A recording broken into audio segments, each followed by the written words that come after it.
네, 다음은 두 번째 인구 이동에 대해서 다시 한번 살펴보도록 하겠습니다. 자, 인구는 왜 다른 곳으로 이동을 할 수밖에 없었을까? 날씨가 따뜻한 지중해 연안으로 니스로 휴가 왔어요. 부럽다. 매튜. 내 고향보다 임금이 높은 한국으로 일하러 왔어요. 지니엔. 내전을 피해서 케냐의 난민촌으로 왔어요. 전쟁이 일어난 모양이에요. 어쩔 수 없이 자발적으로 이동한 게 아니라 강제적으로 이동을 했죠. 전쟁을 피해서. 복잡한 뉴욕을 떠나 쾌적한 마이애미로 이사 왔어요. 뭔가 환경의 변화를 좀 주고 싶은 아주머니 줄리였습니다. 자, 이런 식으로 이러한 원인으로 인구가 이동을 하는데, 자, 인구가 이동하고 있습니다. 한 장소에서 다른 장소로 옮겨가는 거, 이것을 인구가 이동한다 라고 부른다. 참 쉽죠? 인구가 이동하는 것을 인구 이동이라고 한다. 자, 인구 이동의 중요한 요인에는 인구를 다른 지역으로 이렇게 밀어내는 요인을 배출 요인, 그다음에 인구를 끌어들이는 요인, 그러니까 그 도시의 흡인 요인이 높으면은 그 도시가 이제 매력적인 도시인 거죠. 인구를 끌어당기는 흡인 요인인데, 자, 이거를 이제 단답형으로 출제를 만약에 하게 되잖아요. 그러면은 흡인 요인을 거의 대부분 반절 이상의 학생이 흡입이라고 써요. 사람을 끌어당기는 그 뜻이기 때문에 사람 인자를 써서 흡입이 아니라 흡인 요인입니다. 그리고 사람들을 다른 곳으로 이사가게 만드는, 그러니까 기반시설, 그러니까 우리가 편의시설이라고 부르는 기초시설들이 많이 부족하고 이제 일자리를 찾기 힘든 곳은 사람들이 일자리를 찾아서 그 지역을 떠나버리겠죠. 그래서 떠나버리게 만드는 요인, 배출하게 만드는 요인을 배출 요인이라고 배웠었습니다. 자, 인구가 이동하는 유형, 형태에 따라서 6가지의 형태가 있었죠. 자, 이동의 범위에 따라서 국제적으로 이동하냐 또는 국내 안에서 이동하냐, 이동 범위에 따른 이동이 있었고, 자, 또 동기에 따라서 네 자발적으로 움직였냐 아니면 강제적으로 어쩔 수 없이 움직일 수밖에 없었냐에 따라서 자발적 이동과 강제적 이동, 또 이동해서 머무르는 시간에 따라서 일시적인 이동과 영구적인 이동으로 구분을 지었습니다. 그래서 3가지 이동 범위와 동기, 머무르는 시간에 따라서 6가지의 유형으로 인구 유형이 나누는 모습을 우리가 봤었어요. 자, 그러면은 국제 이동에 대해서 과거 역사 속에 어떠한 케이스가 있는지, 그리고 국내 이동 같은 경우에는 어떤 케이스가 있는지를 살펴보겠고요. 제가 살펴봤었고요. 자, 그 다음에 그 사례도 필리핀 노동자의 사례와 난민의 국제이동 사례가 있었고, 아마도 여기까지 하고 제가 유튜브 영상으로 그 우크라이나를 떠나는 열차를 타는 엄마와 아이, 그 다음에 열차 밖에서 아이와 엄마를 안심시키기 위해서 이제 장난스러운 모습을 했던 아빠와 헤어지는 장면의 영상을 잠깐 봤었던 것 같아. 그리고 밑에다가 정리했었고, 우리나라의 국제 이동과 이제 국내 이동의 사례, 이런 것들을 살펴보고 끝냈었던 것 같습니다. 자, 그러면은 역사 속에서 일어났었던 보여지는 국제 이동에 대해서 저랑 같이 한번 살펴볼 텐데, 과거의 중세시대 귀족들은 누가 일할 수 있는 노동력을 많이 확보하느냐의 싸움이었어요. 그것이 곧 본인의 권력으로 이어지게 되었고, 농노들한테 농사일 대신에 걔네들 손에다가 칼자루를 만들어서 지어주면 나만의 군대가 만들어지는 시스템이었습니다. 그렇다 보니까 자국민은 숫자가 정해져 있고 한계가 있다 보니까 새로운 자원, 새로운 노예를 찾아서 바깥으로 떠난 거죠. 새로운 항로를 배를 타고 개척하게 됐던 것이 신항로 개척입니다. 그래서 수많은 유럽인들이 아메리카와 이제 오스트리아 등지로 이제 배를 타고 떠났던 거죠. 국제적인 이동으로 자발적으로 국제적인 이동을 했던 거죠. 자, 그래서 아메리카에 정착한 유럽인들이 대규모의 농장과 광물을 캘 수 있는 광산에 부족한 노동력을 보충하기 위해서 아프리카 흑인들을 강제로 아메리카에 이주를 시키게 됩니다. 그러니까 바다를 건너는 거죠. 아프리카의 검은 피부를 갖고 있는 아프리카 흑인들이 이제 남미로 가는 겁니다. 아메리카 지역으로 이제 노예선 배를 타고 가서 거기에서 이제 그 큰 농장에서 이제 귀족들 대신 농사를 짓고 이제 귀족들한테 제공하는 거죠.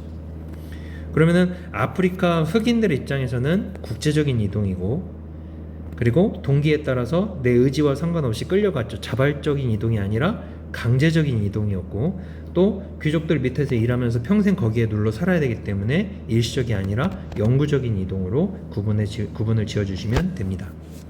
자, 그래서 신학로 개척이 1번이었고, 2번 영국의 청교도 같은 경우에는 그때 당시 종교, 영국의 교회가 영국의 정부랑 밀접하게 손을 잡고 있었던 상황인지라 교회 헌금이라는 명목으로 많이 세금을 뜯어갔어요. 그렇다 보니까 이게 무슨 종교냐, 우리는 순수하게 하나님 앞에 예배를 드리고 싶다. 그래서 종교의 자유를 찾아서 그때 당시 영국의 개신교들을 청교도라고 불렀습니다. 기독교인들을.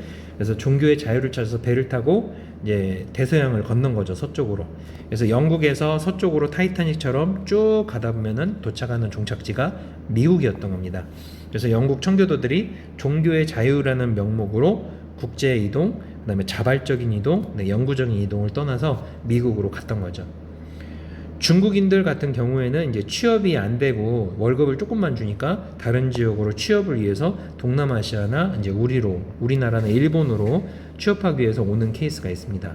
일시적인 이동이고 자발적인 이동이고 국제적인 이동이죠. 오늘날 인구의 국제 이동은 경제적 돈을 버는 취업 목적이 대부분이고, 아시아나 아프리카, 라틴 아메리카의 개발도상국 후진국에서 선진국으로 이동하는 모습들이 대부분이라고 합니다. 자, 후진국 개발도상국에서는 실업률, 즉 직장을 잃을 만한 확률이 낮아지고 쉽게 취업을 하고 또 직장에서 쉽게 잘리지가 않고 계속해서 유지할 수 있고, 실업률이 낮아지고, 자, 바깥에 나간 노동자들이 이제 자국으로 이제 돈을 보내기 때문에 외화가 유입이 되면서 일시적으로 경제 발전에 도움이 되지만 실질적으로 일할 수 있는 사람들이 전부 다 이제 해외로 이제 빠져버리는 상황인지라 그 국가에서 실질적으로 일할 수 있는 청장년층의 인구가 줄어드는 문제점이 나타나게 됩니다. 자, 또 선진국에서는 저임금 노동력, 즉 조금만 월급을 줘도 일할 수 있는 외국인 노동자들을 어느 정도 확보할 수 있지만 문화적인 차이 때문에 갈등이 발생하기도 한다. 그래서 이 제스처를 예를 들어서 설명을 했었죠. 미국에서는 이제 이 제스처가 이제 반가운 친구한테 이리 오라라는 뜻이지만 우리는 어른한테 이렇게 했다가는 이제 큰일 나죠. 예의에서 어긋나는 모습이죠. 자, 그리고 전쟁이 일어났을 때 이제 전쟁을 피해서 국제적인 이동, 이제 강제적인 이동, 이제 일시적인 이동을 했다가 상황에 따라서 영구적인 이동이 될 수 있다라고 했었습니다. 그래서 아마 이때 우크라이나 영상을 보여줬었나 싶기도 해요. 이때 우크라이나 영상을 보여줬던 것 같고, 자, 역사 속에서의 국내 이동은 1차 산업에서 이제 도시가 산업화가 일어나게 되면서 사람들이 일자리를 찾아서 이제 도시로 몰리는 현상이 거의 전 세계적으로 일어나게 됐는데, 이것을 이촌 향도 현상이 활발하게 됐다. 한번 살펴봤었고, 이제 어느 정도 이제 도시화율이 높아지고 이제 사람들이 이제 도시에서 오래 살다 보면은 이제 지겹죠. 미세먼지 환경 문제라든지 이제 복잡한 것에서 좀 벗어나고 싶은 마음이 생기는 것 같아요. 그래서 거꾸로 농촌에서 도시로 왔다면 이촌 향도가 있었다면 이번에는 복잡한 도시에서 벗어나 좀 조용한 농촌으로 다시 돌아가는 역도시화 현상이 일어나게 됩니다. 주로 선진국에서 이러한 모습들을 볼 수가 있고, 아직 개발도상국인 이제 후진국에서는 이촌 향도 현상이 여전히 일어나고 있어요. 그래서 이 두 가지 국내 이동을 한번 봤습니다. 그리고 이제 핑크한 지역은 인구가 빠져나가는 배출 요인이 강한 지역이고, 파란 색깔 청록색인가요? 청록색 지역은 인구를 끌어당기는 흡인 요인이 강한 지역을 화살표와 색깔을 통해서 이제 표현한 지도입니다.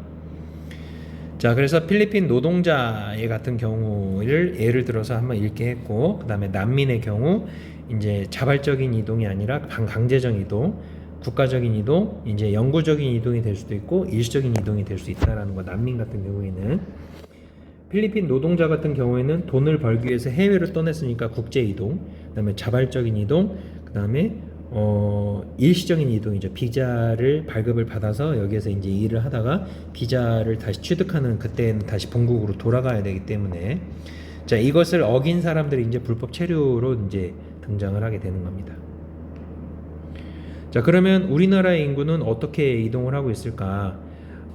일제 강점기 때에는 자, 토지를 빼앗기거나 일본의 이제 간섭으로부터 벗어나기 위해서 우리나라 한반도 북쪽에 있는 독립군 기지가 있는 만주나 연해주 지역으로 한반도에서 다 북쪽으로 이동하는 모습을 보게 됩니다. 일제 강점기 때.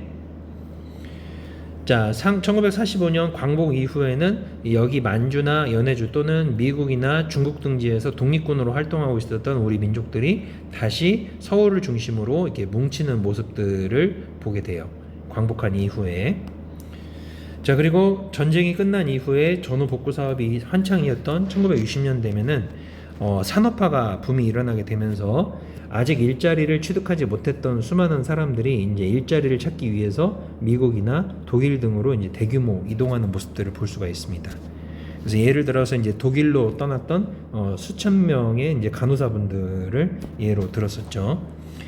자, 그다음에 1970년대에는 건설 노동자들이 중동 지방에 가서 외화 벌이를 했었고 1980년대로 접어들게 되면서 우리나라 경제 수준이 어느 정도 올라와서 이제 해외에 일하러 가는 것이 아니라 배우러 가는 유학이라든지 또는 해외에 아예 취업을 해서 거기서 눌러 사는 이민자들이 늘어났던 시기가 1980년대입니다. 예. 자, 그리고 최근에는 우리나라로 일자리를 찾아서 이제 동남아시아나 해외 외국인 노동자들이 우리나라에 오는 상황이고 또 이에 비례해서 국제 결혼도 많이 늘어나서 다문화 가정이 늘어나고 있는 추세입니다. 자, 그래서 우리나라 역사 속에 이제 국내 이동의 이제 지도를 살펴봤었는데, 자, 일제 강점기 때에는 한반도를 점령한 일본 군대의 시선과 간섭을 피해서 이제 만주나 연해주 지역으로 한반도에서 북쪽으로 사람들이 이동하는 모습을 볼 수가 있고, 광복 후에는 이제 컴백하는 거죠. 각 지역에서 이제 한반도 서울로 다시 돌아오는 모습들. 자, 그다음에 6.25 전쟁 때에는 북한군 때문에 쫙 밀려가지고 부산 낙동강까지 이제 우리나라 국군이 후퇴하는 모습. 자, 그리고 전쟁이 끝난 이후에 1960년대에 이제 서울이나 대도시 중심으로 이제 인구가 모이는 이촌향도 현상을 표현한 지도이고, 1990년대로 접어들어서 이제 주요 광역시 큰 도시로 사람들이 몰리면서 서울에서 이제 복잡한 서울을 떠나서 이제 주변 지역으로 가려고 하는 이런 화살표를 볼 수가 있습니다. 자, 그래서 여기까지 하면은 두 번째 단원이었던 인구 이동에 대해서 다시 한번 정리를 해봤습니다.